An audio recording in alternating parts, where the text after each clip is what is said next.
우리가 어려운 일을 당했을 때 마음을 다해서 도와주는 사람이 곁에 있으면 그것처럼 고마운 법이 없습니다.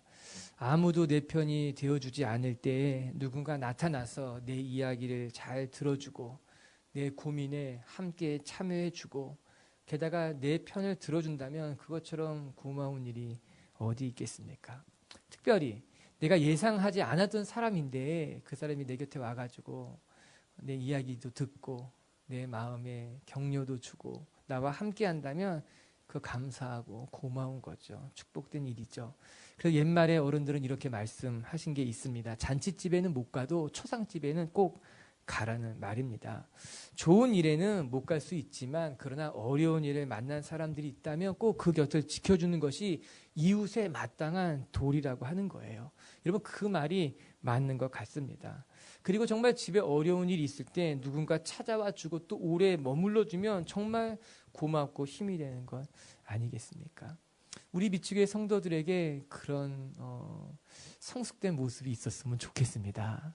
오늘 말씀을 보면 다윗에게 아히멜렉이란 사람이 그런 사람이었다라고 하는 거예요. 다윗이 사울을 피해 도망 다닐 때에 아히멜렉이 다윗 곁에서 사울을 위로해 주게 됩니다.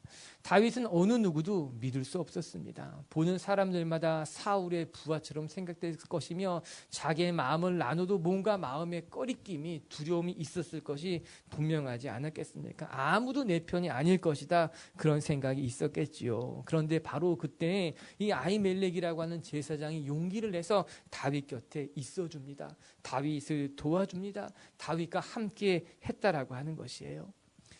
안타까운 것은 결국 그 아히멜렉은 다윗을 도운 것으로 말미암아 사울의 손에 죽임을 당하게 됩니다. 아히멜렉뿐만 아니라 아히멜렉과 함께했던 제사장 85명이 다 사울의 손에 의해서 무참하게 처형을 당하게 됩니다. 그 가운데 아히멜렉의 아들인 아비아달이 도망쳐서 다윗에게 찾아오게 되는데 다윗이 그 아비아달을 맞이해서 끝까지 지켜주고 보호해주는 것을 확인할 수 있게 돼요. 그것을 통해서 우리는 다윗이 얼마나 아히멜렉을 고마워했는지 감사했는지 충분히 살펴볼 수 있는 대목인 것 같습니다. 저는 말씀 보면서 오늘 우리가 묵상하게 될 이 아히멜렉이라고 하는 인물은 하나님께서 다윗에게 보내주신 정말 놀라운 축복의 선물이구나 그리 생각하게 됐어요. 사울을 피해 다니는 다윗에게 하나님께서는 누군가 믿을 만한 사람을 보내주고 싶었던 것이었겠죠. 다윗의 마음을 위로하고 격려하기 위해서 하나님께서 특별한 선물을 준비했는데 그 사람이 바로 아히멜렉이라고 하는 것입니다. 그는 제사장 아히두베의 아들로서 역시 제사장이었기 때문에 다윗이 사울에게 쫓겨 큰 어려움을 겪을 때 이 다윗 곁에서 마음 다해 기도해 줍니다. 그에게 필요한 것들을 제공해 주기도 합니다. 여러분 10절에 읽어보면 이런 말씀이 나오는데 10절 같이 한번 여러분 읽어볼게요. 10절의 말씀 시작. 아히멜렉이 그를 위하여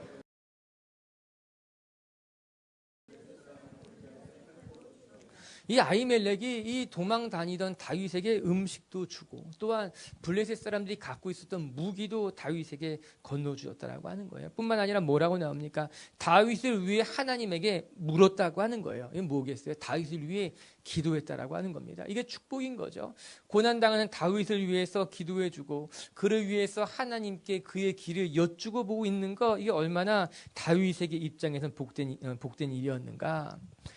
분명히 이 아히멜렉이라는 사람은 하나님께서 다윗에게 허락한 축복의 선물이었다라고 하는 것입니다. 그와 함께 그렇게 쓰임받았던 이 아히멜렉이 너무나 훌륭한 사람이구나 그런 생각을 하게 됩니다. 하나님은요 훌륭한 사람들을 쓰십니다. 뿐만 아니라 이 아히멜렉처럼 잘 준비되었다면 하나님의 쓰시기에 조금도 부족하지 않다. 전 그리 생각하게 됩니다. 우리 미치교회 성도들에게도 고난을 만날 때마다 아히멜렉과 같이 하나님이 보내시는 사람들이 있었으면 좋겠고 더 나아가서 여러분들이 아히멜렉과 같이 심지가 굳은 사람이 되어서 고난당한 사람들 곁을 지킬 수 있는 하나님의 사람들이 되길 주님의 이름으로 축복합니다. 이런 반면에 이 도액이라고 하는 사람은요 철저한 기회주의적인 사람이었어요. 도액은 하나님의 뜻이 중요한 것이 아니라 자기의 이익이 무엇보다 중요했어요. 그래서 그는 내가 설 자리를 먼저 결정합니다. 하나님의 뜻이 중요하지 아니하고 내가 서 있을 자리가 어디인가, 나에게 유익한 편은 어느 곳인가를 생각하는 사람이 도액이었다라고 하는 것입니다. 다윗이 아히멜렉에게 숨어 있다는 것을 사울에게 고발한 사람이 도액이었어요. 뿐만 아니라 사울이 아히멜렉과 제사장을 죽이라고 명령했을 때 많은 다른 사람들은 아히멜렉을 죽이기를 두려워했습니다. 그때 도액이 일어나서 아히멜렉을 죽이고 아히멜렉과 함께했던 85명의 사람들 다 죽이는 일까지 했던 사람이 도액이에요. 여러분 18절과 19절을 한번 읽어볼까요? 오늘 본문에 시작. 왕이 도액에게 이르되 너는 돌아가서 제사장들을 죽이라 하매 에돔 사람 도액이 돌아가서 제사장들을 쳐서 그날에 세마포 에봇 입은 자 85명을 죽였고 제사장들의 성읍 노베 남녀와 아이들과 젖 먹는 자들과 소와 나귀와 양을 칼로 쳤더라. 여러분, 그렇게 할 필요까지 없었음에도 불구하고 도액은 사울의 마음에 들기 위하여 과한 일까지 하면서 아주 악한 일을 서슴지 않고 행했다라고 하는 것입니다. 도액은 의로운 사람이 아니었어요. 여러분, 도액은 하나님의 뜻이 중요하지 않았고 사울의 편에 서서 자기에게 필요한 이득을 챙기는 것이 중요한 사람이 도액이었어요. 그래서 도액을 가리켜서 기회주의자라고 이야기하는 것입니다. 이때 사울 편에 서는 것이 내 삶에 유익한 것인지 아니면 다윗 편에 서는 것이 유익한 것인지 그는 계산이 빨랐다라고 하는 거예요. 그래서 큰 악을 행한 거죠. 하지만 가만히 놓고 보게 되면은 여러분, 아히멜렉의 마지막과 도액의 마지막은 천지 차이가 나게 되는 겁니다. 아히멜렉의 마지막은 하나님의 뜻을 위해 순교자의 길을 걸어간 거지만 도액의 마지막은 결국 하나님의 뜻대로 살아가는 사람을 죽이는 일을 한 것밖에 되는 것이 아니라고 하는 거예요. 도액이 자기의 삶을 더 나은 방향으로 만들어가려고 애썼을지 모르지만 결국 도액의 마지막은 아름답지 못했던 겁니다. 살인자가 된 거예요. 제사장들을 죽이고 그와 함께한 제사장들뿐만 아니라 가족들까지 죽이는 처참한 인생으로 끝나버린 인생이 도액이라고 하는 것입니다. 사랑하는 우리 빛의 교회 성도 여러분, 우리가 늘 하나님 편에 서면은 의로운 사람이 될 수 있고 하나님 편에 서면 우리의 삶이 아름답게 마무리될 수 있지만 우리가 세상 사람들 편에 서게 되고 작은 이익에 목을 매게 된다면 그 마지막이 결코 아름다울 수 없다는 것을 알아야만 할 것입니다. 그래서 우리 빛의 성도들이 언제나 하나님 편에 서며 하나님의 말씀에 순종할 것을 선택하는 하나님의 사람들이 될 수 있게 되길 주님의 이름으로 축복합니다. 오늘 이 아히멜렉에 대해서 세 가지 정도만 같이 나눠보려고 합니다. 묵상하게 될 거예요. 이 아히멜렉이라는 사람이 어떤 사람이었는가? 여러분, 첫 번째 아히멜렉은 우리가 방금 말한 것 같이 의로운 사람 편에 설 줄 아는 인물이었다는 겁니다. 비록 다윗이 사울에게 쫓겨다니는 처지였지만 아히멜렉은 사울 편에 서지 아니하고 하나님 편 다윗 편에 서기를 결단했다라고 하는 거예요. 우리 13절과 14절의 말씀을 같이 한번 읽어보도록 합시다. 13절 14절 시작. 사울이 그에게 이르되 내가 어찌하여 이세 아들과 공모하여 나를 대적하여 그에게 떡과 칼을 주고 그를 위하여 하나님께 물어서 그에게 아히멜렉이 왕에게 대답하여 이르되 왕의 모든 신하 중에 다윗같이 충실한 자가 누구인지요? 그는 왕의 사위도 되고 왕의 호위대장도 되고 왕실에서 존귀한 자가 아니니까. 사울이 아히멜렉과 제사장들을 불러서 겁을 주고 있는 장면입니다. 왜 다윗을 숨겨주었고 또 다윗과 함께 모반을 꾀했느냐라고 말하고 있는 거예요. 하지만 사실 이것은 사울의 거짓말이었습니다. 다윗도 아히멜렉도 사울을 치려는 계획을 갖고 있지는 않았습니다. 여러분, 다윗은 사울을 피해 도망다닌 것이 전부였어요. 아히멜렉은 도망다니는 다윗을 숨겨준 것이 전부였다라고 하는 겁니다. 하지만 사울은 그렇게 생각하지 않았어요. 그렇게 말하지 않았다라고 하는 거예요. 다윗은 나를 죽이려고 했고 너 또한 다윗과 함께 나를 죽이려고 한 것이 아니라고 겁박하고 있는 겁니다. 뿐만 아니라 너희가 지금 나라를 뒤엎을 모반을 하고 있는 것이다 이야기하고 있는 겁니다. 사울은 자기가 얻으려고 하는 것을 위해서 거짓말을 하고 있는 거예요. 애매한 사람들을 겁주고 있다라고 하는 것입니다. 여러분, 이런 사람들은 신앙이 있다고 말할 자격이 없지 않습니까? 하나님의 사람이라고 불릴 수는 없는 일인 거예요. 그러나 아히멜렉은 사울 앞에 정확하게 선을 긋습니다. 나는 사울의 편이 아니라는 거예요. 무슨 말입니까? 나는 하나님의 편에 서겠다라고 하는 거예요. 나는 내가 제사장으로서 마땅히 해야 될 일을 한 것이며 사울에게 무고히 쫓겨다니는 다윗이 하나님이 지켜야 될 사람이라고 말했기 때문에 나는 부끄러움 없이 다윗을 지키기를 선택했다라고 하는 것입니다. 오히려 아히멜렉은 사울에게 다윗을 변호하고 있습니다. 여러분 14절에 뭐라고 말합니까? 왕의 모든 신하 중에 다윗과 같이 충실한 자가 누구입니까? 그는 왕의 사위가 되지 않았습니까? 왕의 호위대장도 되고 왕실에선 존귀한 자가 아니냐고 오히려 다윗이 아히멜렉이 사울 앞에서 다윗을 변론해주고 있는 거예요. 잘 생각해보라고 하는 것입니다. 사울 왕이시여 생각해보십시오. 다윗은 그런 사람이 아닙니다. 오히려 다윗은 의로웠고 하나님 말씀대로 순종했던 사람이 다윗 아닙니까? 사람들은요, 힘 있는 사람을 응원합니다. 사람들은 힘 있는 사람을 변론합니다. 오히려 힘이 없는 사람은 변론하기를 두려워합니다. 왜요? 힘 없는 사람을 변론했다가 나에게까지 어려움이 미칠까봐 힘 없는 사람은 변론하지 않습니다. 힘 없는 사람을 돕는다 하더라도 돕는 티를 안 내려고 한다라고 하는 거죠. 그러나 오늘 아히멜렉은 그렇지 않습니다.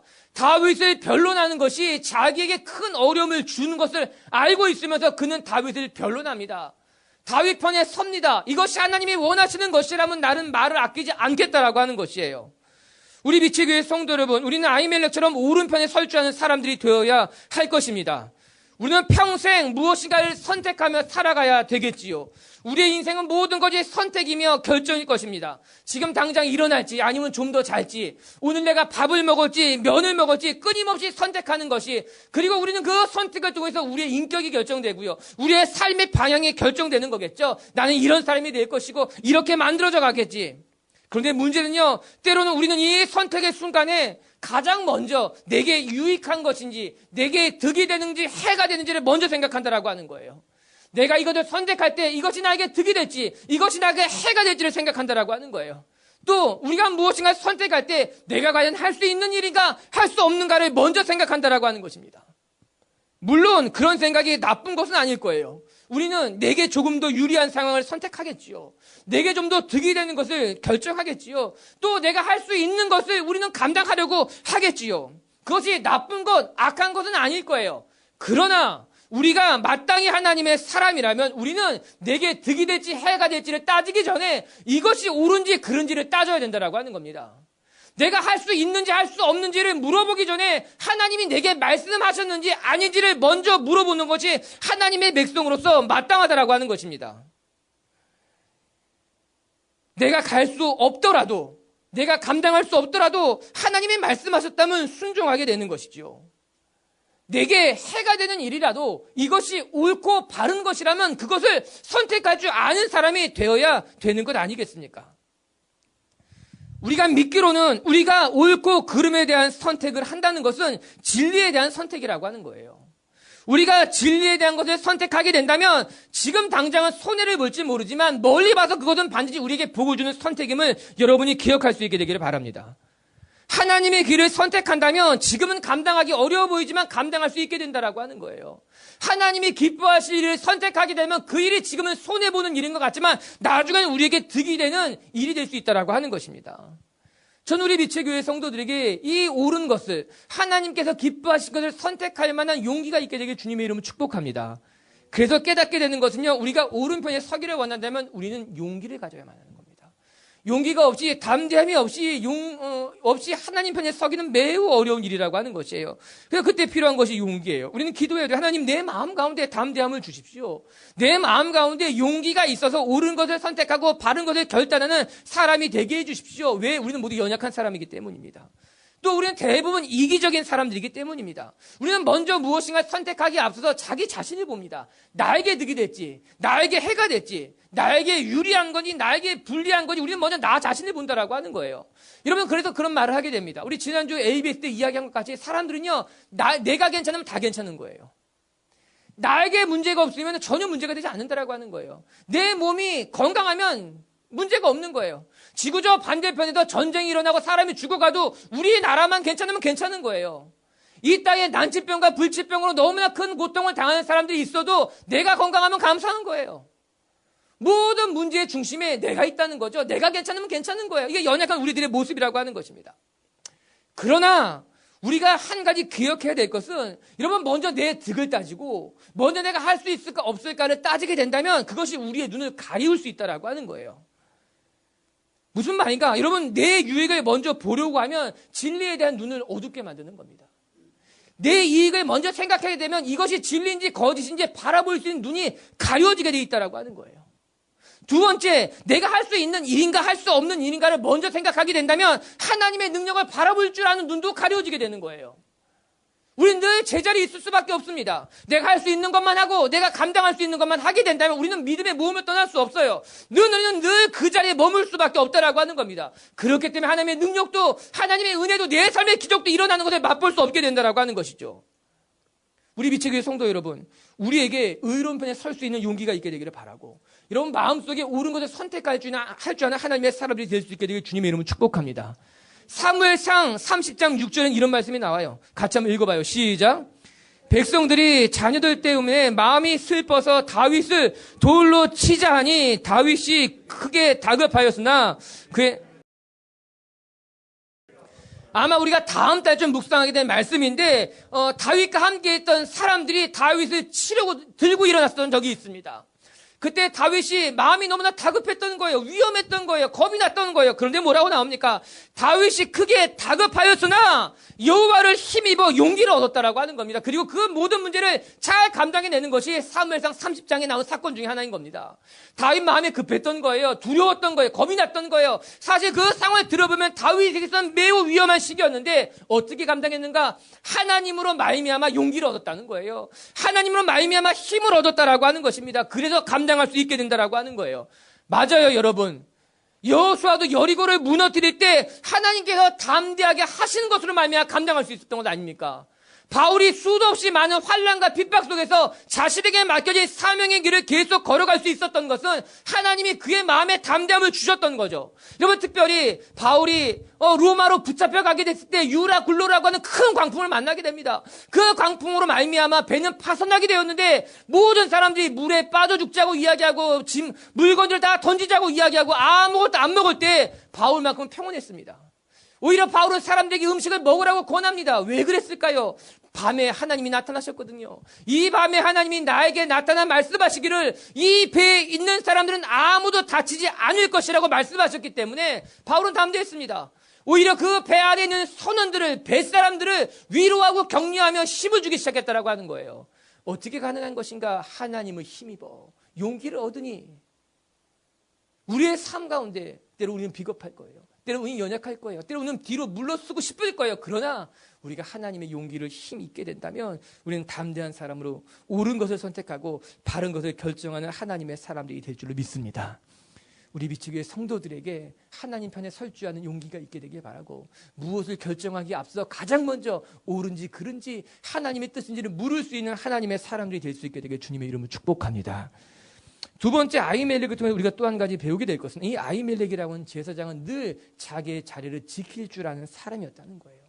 내가 제사장으로서 내가 해야 할 일이 무엇인지를 알고 그 일을 감당할 줄 아는 사람이 아히멜렉이었어요. 15절을 같이 읽어볼게요. 15절 시작.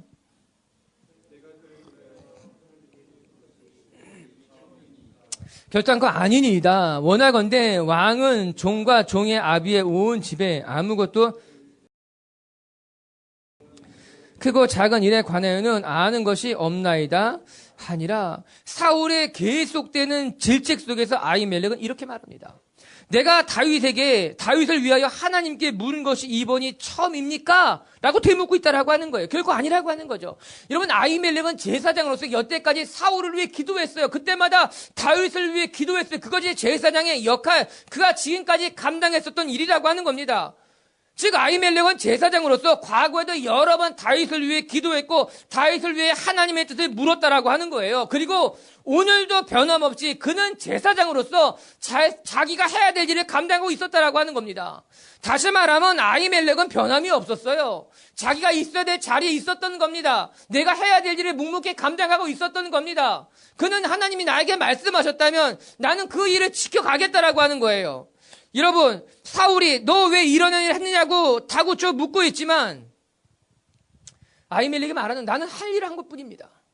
난 지금까지 이 자리에 있었으며, 난 지금까지 이곳에서 내게 온 사람들을 위해 기도했으며, 나는 지금까지 이 자리에서 하나님이 원하시는 대로 살아왔다라고 하는 거예요.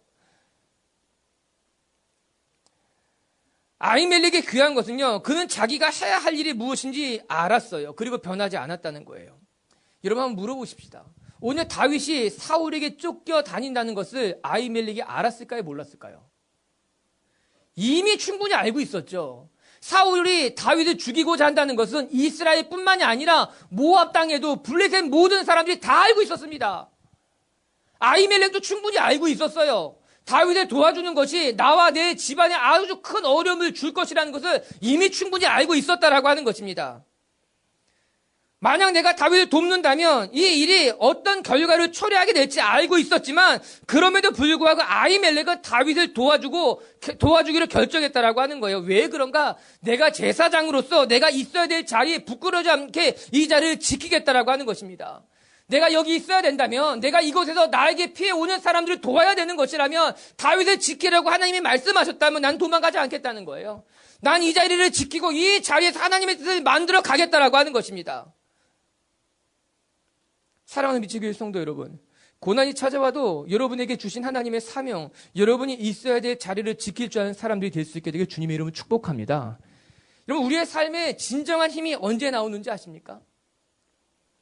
우리의 삶에 진정한 힘이 어떻게 만들어지는지 아십니까? 그것은 심지가 굳은 사람에게, 즉 자리를 떠나지 아니하며 끝까지 내게 맡겨진 자리를 지키는 사람에게 켜켜이 쌓여져 가는 게 진짜 힘인 거예요.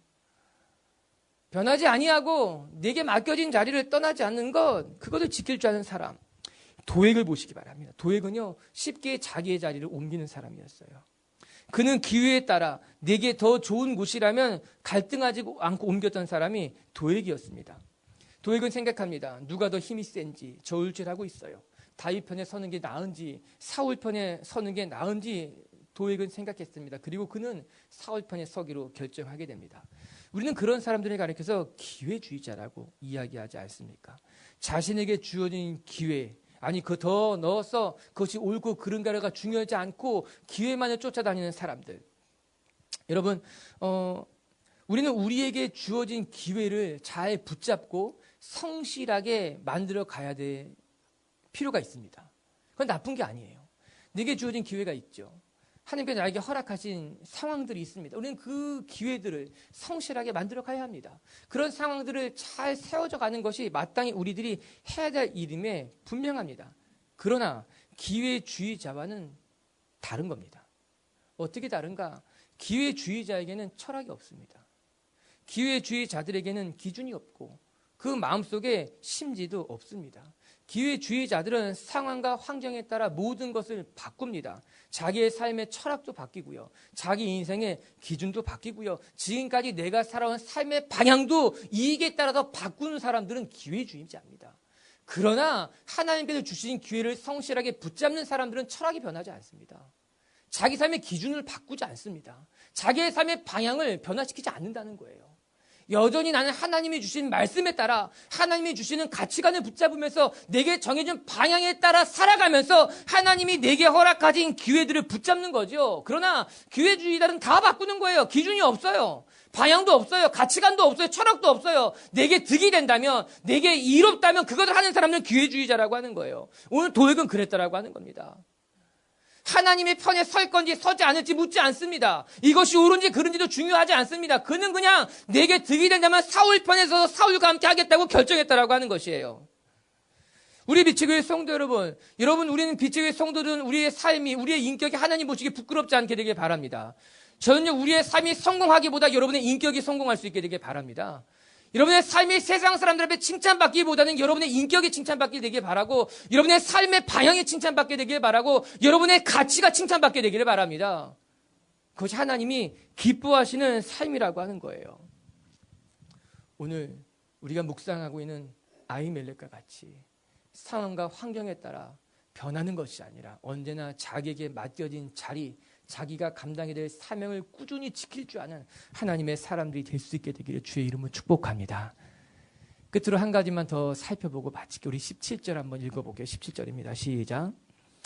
왕이 좌우의 호위병에게 이르되 돌아가서 그들도 다윗과 합력하였고 또 그들이 다윗이 도망한 것을 알고도 하나 왕의 신하들이 손을 들어 여호와의 제사장들을 죽이기를 싫어한지라. 사울이 아히멜렉과 제사장들을 죽이려고 했지만, 죽이라고 명했지만 어느 누구도 하나님의 사람들을 죽이기를 꺼려했다라고 하는 겁니다. 감히 하나님의 말씀대로 살아가는 사람들을 죽일 만하지 못했다라고 하는 거예요. 그의 마음에 하나님의 거룩한 두려움이 있을 수밖에 없었다라고 하는 거예요. 맞아요, 여러분. 우리가 하나님의 말씀에 따라 하나님 편에 서게 된다면 세상 사람들은 하나님의 사람들을 두려워하게 돼 있습니다. 왜 세상이 교회를 조롱합니까? 왜 세상이 하나님의 사람들을 조롱합니까? 그것은 우리가 하나님 편에 서 있지 않기 때문인 거예요. 하나님의 말씀에 따라 살지 않기 때문에 조롱을 받게 되는 거예요. 그러나 우리가 하나님의 말씀대로 살아가게 된다면, 하나님의 교회가 하나님 편에 서게 된다면 세상 사람들은 하나님의 교회를 손가락질하기를 두려워하게 돼 있다는 거죠. 겁낼 수밖에 없다라고 하는 것입니다. 물론 도액이라는 사람이 나중에 아히멜렉을 죽입니다. 모든 사람들을 처참하게 살해해버립니다. 그러나 그 죽음은 거룩한 죽음이겠죠. 그 죽음은 하나님이 기뻐 받으실 만한 아름다운 열매가 되는 건 아니겠습니까? 우리 비치교회 성도 여러분, 우리가 말씀대로 살기를 다짐했을 때 세상이 여러분을 두려워하는 것을 경험할 수 있게 되길 주의 이름으로 축복합니다. 아히멜렉은 죽으면 죽으리라. 내가 하나님의 뜻을 위해서라면 결코 세상 앞에 양보하지 않겠다라고 하는 담력을 가진 사람이었다라고 하는 거예요. 적어도 우리가 젊은 믿음의 사람들이라면, 그래도 우리가 신앙을 갖고 이 자리까지 지켜온 사람들이라면 저와 여러분 마음 가운데 이런 담대함이 있게 되기를 주님의 이름으로 축복합니다. 세상을 두려워하는 것이 아니라 세상이 여러분을 두려워할 수 있게 되길 바랍니다. 우리가 세상을 감당하지 못하는 것이 아니라 세상이 여러분을 감당할 수 없게 되기를 바랍니다. 그래서 하나님의 뜻이 우리를 통해서, 저와 여러분 이 교회를 통해서 이 땅 가운데 일어날 수 있게 되길 주님의 이름으로 축복합니다. 말씀을 마칠게. 오늘 우리 아히멜렉을 통해서 중요한 것 3가지 배웠습니다. 첫 번째, 우리는 의로운 사람, 옳은 것을 선택할 줄 아는 사람이 되어야 된다라고 하는 것이에요. 나에게 득이 될까 해가 될까, 내가 감당할 수 있을까 없을까를 물어보기 전에 하나님이 원하시는 것인지, 하나님 보시기에 옳은 건지 그른 건지를 먼저 바라볼 줄 아는 믿음의 사람들이 될 수 있게 되기를 바랍니다. 그리고 두 번째, 아히멜렉은 자기 자리를 떠나지 않고 지켰던 사람입니다. 우리가 상황과 환경에 따라 우리의 생각이 바뀌고 기준이 바뀌는 사람들이 아니라 늘 내게 맡겨진 자리를 지킬 줄 알며 우리의 방향을, 우리의 인격을, 우리의 삶을 지킬 줄 아는 하나님의 사람들이 또한 될 수 있게 되기를 주님의 이름으로 축복합니다. 그리고 세 번째, 오늘 말씀처럼 우리가 그렇게 말씀대로 살면 세상은 여러분을 두려워할 것입니다. 할렐루야.